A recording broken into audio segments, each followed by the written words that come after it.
mile 90, cramping went away. You know, all of a sudden, I'm coming back into Madison. I'm getting off the bike, 112 miles down. Now I got a 26.2 mile run left. And so I looked at the clock. It was, at the time, 5:25 when I set out to finish the run. And I had until midnight to do it. My wife, who was my girlfriend at the time, boy, I made the right decision there to marry that woman. Yeah, I always got to put that in there because I'm happy. But all of a sudden, you know, I'm off the bike, I'm getting ready to do my run. And I looked at my wife and I said, I'll see you in 6 hours, because that's what I knew it would take. And so my first 1 mile out, I did it in 2 hours and 34 minutes, far too fast for what my training was. And so I kind of slowed down, taking my time, and I find myself running next to this guy. His name is Frank Farrar. He's a white male who has done every single Ironman in the country. He's 77 years old.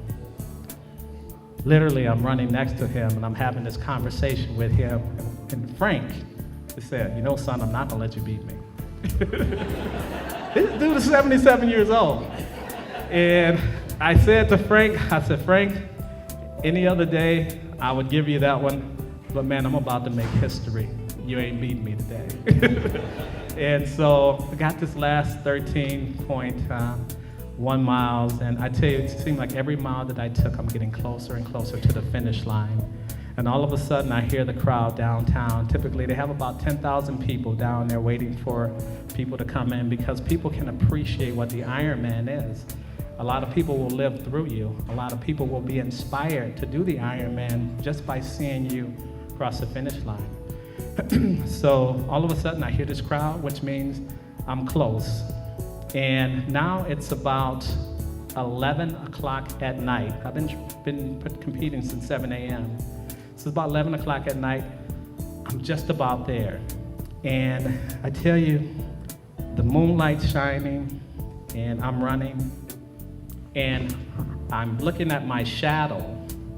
And so as I look at my shadow, I see myself, and I'm smiling, because by that time, you got to think of everything to psychologically get yourself through it. You know, I've been at it for almost 16 hours. And so I look and I see my shadow, I smile, I'm going at it again, I'm almost there. I look and I see my shadow again, and it was an old shadow of me. It was the big me, because the day of Ironman, when I set out, when that cannon went off and I got in the water and swam, I was 180 pounds. I was 3% body fat. Remember, I was 240. I was almost 36, 37% body fat. I had poor control of my diabetes. And all of a sudden, I'm 100 yards from crossing the finish line, but I look and I see this shadow, and this shadow was the fat me. It was the bigger me. And I knew I was hallucinating, because that ain't me. And so I looked, you know, and it's my shadow again. And all of a sudden, I'm coming down that final 100 yards, and I'm thinking of everything. I'm thinking of my doctor telling me, yeah, good luck.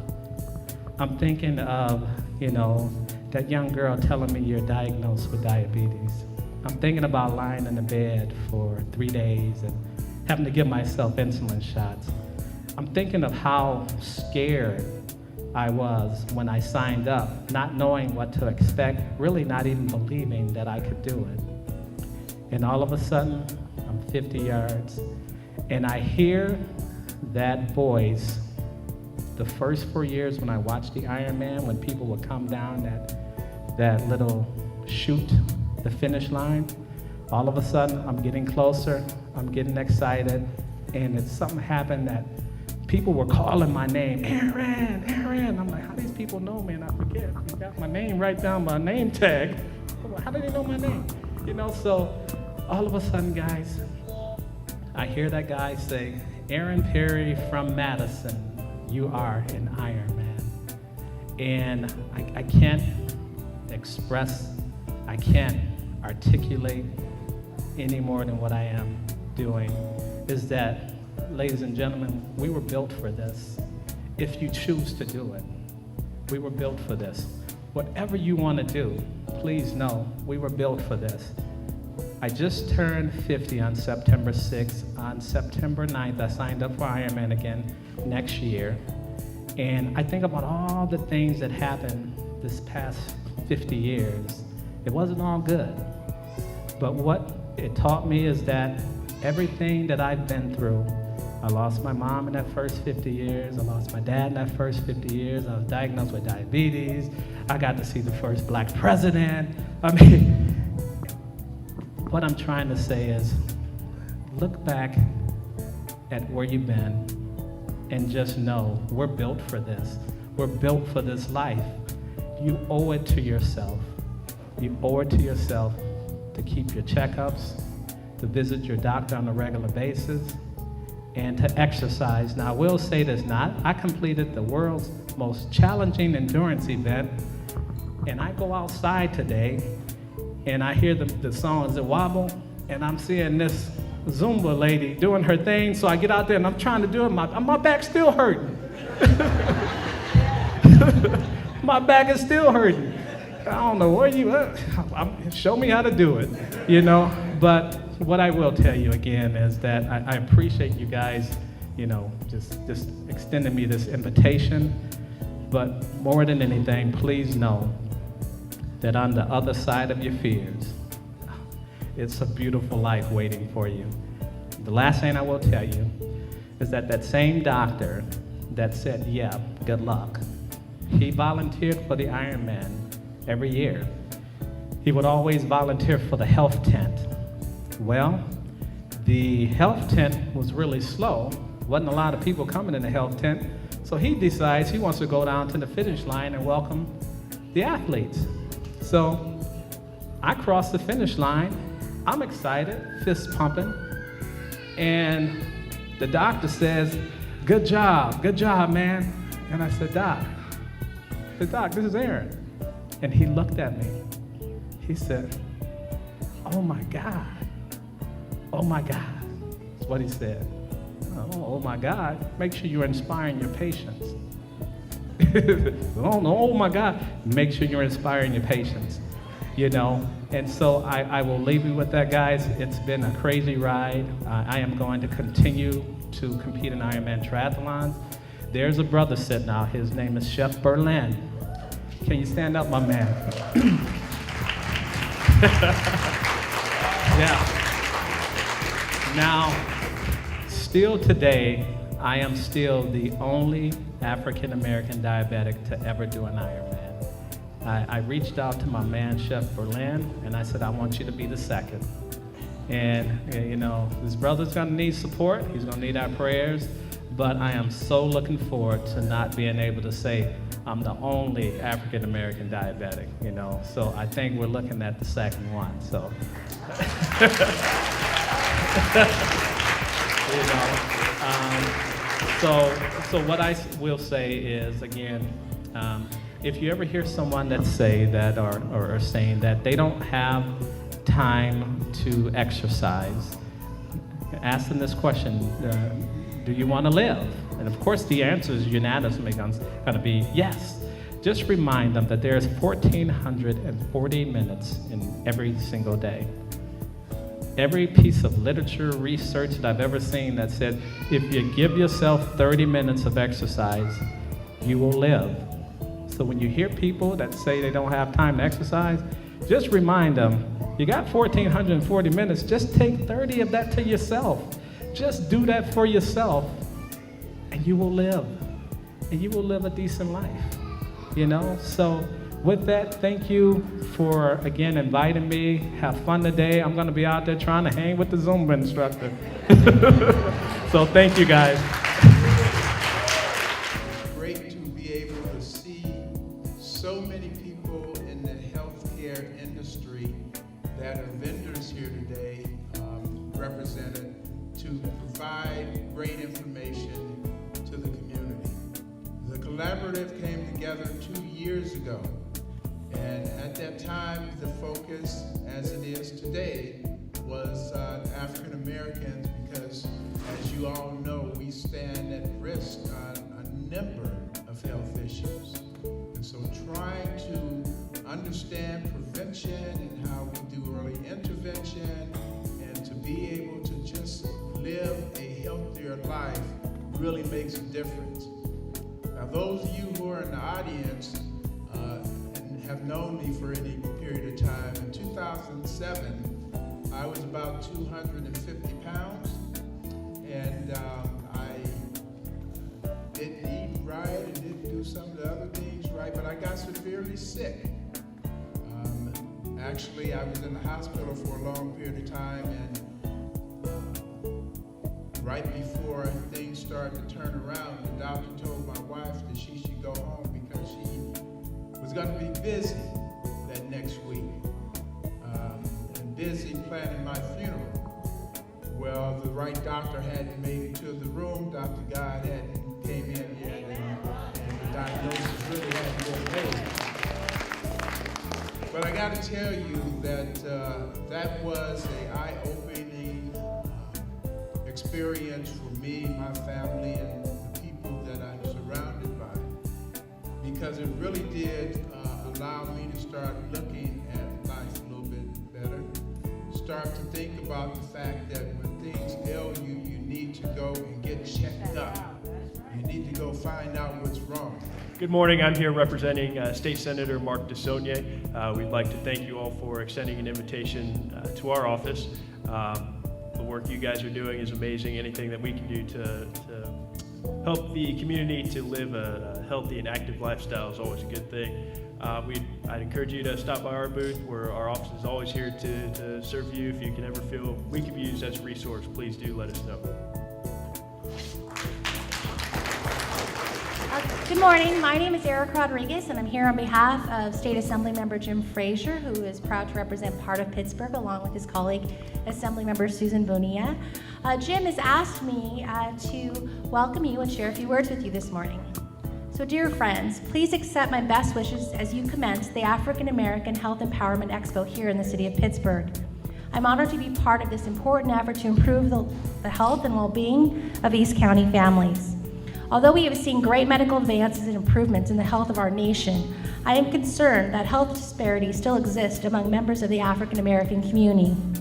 The African American Health Empowerment Expo plays a critical role in addressing these inequalities by raising awareness of health concerns, providing preventative care and health insurance resources, and offering vital health care screenings.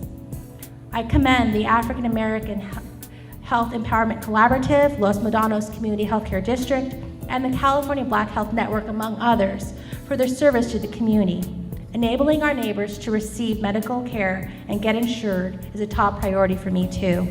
Under Covered California, the state version of the Affordable Care Act, more of us will qualify and receive health insurance coverage, and more of our kids will get the healthy start they deserve. I encourage everyone to take the opportunity to visit www.coveredcalifornia.com to learn more about the health insurance resources now available to eligible Californians. As your state assembly member, you can count on me to continue working with our community health providers to ensure Pittsburgh and East County families receive critical health care and prevention services. On behalf of the people of the 11th AD, I thank you all for being here today and offering vital resources and services to our community. Sincerely, Assembly Member Jim Frazier. Vern Whitmore from the Health District. Good morning. Good morning. All right. My name is Dr. J. Vern Crumity. I'm the Vice President of the Board of Directors of the Los Medanos Community Healthcare District. And here you have a fellow board member, Eva Vera. We also have Linda Strong. All right. And I'm very proud to be a member of a board that will fund such an event as today. I think this is very, very important work. Doing outreach is crucial to dealing with health disparities. Our board has made a commitment to try to address health disparities, and this is a movement toward dealing with closing the gap between the real and the ideal. Good morning. My name is Eva Vera. We're standing on the site of my old elementary school. And I'm just happy to be here and representing both Los Menados Community Healthcare Center District and WIC. Good morning, my name is Linda Strong, and I'm also a board member, and I am so honored that we are a part of such a wonderful program being put on by the community. And we will continue to be a part of this program. Thank you. One of the things I love about being involved with nonprofits as I am with Brighter Beginnings is I get to meet all the good organizations that serve the community, and we're in East County. We're just not Pittsburgh, Antioch, or Brentwood, but all of us, and we all serve. And the thing about it is when we serve, it's not the pay, it's for the people. And we know that because we don't get paid enough. We're always having to put it out of pocket to pay out. But it's wonderful that you all came together, and I know sometimes people think, well, gee, there's not enough people. But you know, if you see one person, and one person learns about something, you've made a difference. And I've been in the community for over 30-some years, and I'm always surprised when a child comes up to me, or an adult comes up to me and says, I remember you. You did such and such. You don't remember, but they do. And so everything that you do for the community at large comes back to you twofold, and the Lord will take care of you.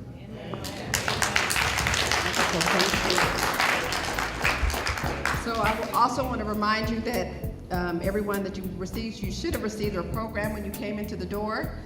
It has outlined the events for today. For the day, we have workshops for stress management, hypertension and diabetes, the Affordable Care Act, to learn more information about the Affordable Care Act, and how you can benefit from that when that starts in October 1st, right? Yes, so we have the California Black Healthcare Health Network, and we also have the NAACP, our East Contra Costa County chapter, that's also going to be doing education on that. So please, stop in the workshops. We have. Hi, my name is Aaron Perry, and as you can see back here, I am the world's first African-American diabetic Ironman, and just training and getting ready for that, it's been a real treat. I'm happy to be out here in California representing the African-American, health organization and putting on events like this, but diabetes is real. Diabetes is something that we're not going to tough out. We're not going to tough this out. So people need to understand that this disease will kill you if you don't get on top of it. And so this is what I do, travel around to try to help people understand that we were built for this. If you want to do the Ironman, you can do it. We were built for this. If Ironman is not in your future, that's okay. Do something, whether it's riding a bike, whether it's swimming, something. How do you feel the African-American Health Expo? One of the things about the African American Health Expo, I applaud their efforts for first and foremost putting this together, because it's so important. There's no doubt in looking at the group today that there's going to be a life saved somewhere. Someone will walk away from this and have some kind of a lifestyle change or some information that they didn't have prior to this. And I think an event and an organization like this will absolutely save lives. And as people pay it forward, more people will be impacted. And that's what I love about events like this. Etc. One thing that we have to learn is that, we need to be healthy. Not everyone is going to be a size 4, size 6, size 8. But at the same time, there is a certain weight that is appropriate for your height and for your body. We know that increased weight comes with the risk of having a chronic disease such as hypertension, diabetes. It also impairs your ability to do a variety of different things, and it also just impairs your livelihood. So just really being aware of how your lifestyle, how cultural beliefs are really impacting your overall health. The second thing to remember is everyone is in the same boat. We all have our things that we struggle with in terms of, unhealthy eating habits, little things that maybe we shouldn't do. Maybe we don't like to get out and we don't like to exercise. Whatever the case may be, everyone is going through something. But the thing that I always like to encourage is just to take one thing at a time. So for instance, I was at the store today and a young lady was already drinking a 20 ounce of Coke. And so she was like, I'm gonna kick it one day, I know this is not good. And so, you know, we were just there encouraging her to tell her that, you know what, just take it one day at a time and you can do it. If you really wanna do it, you can do it. So just starting slow with one thing and slowly making those healthy lifestyle changes, not being unrealistic in terms of I'm gonna, you know, just throw away this, I'm gonna do this, I'm gonna turn a vegan or this and that and this. Just take it, once you're aware that, you know what, I do need to make some changes, assess your lifestyle, and then from there, see what you can change bit by bit. Okay, now we're on our red onion.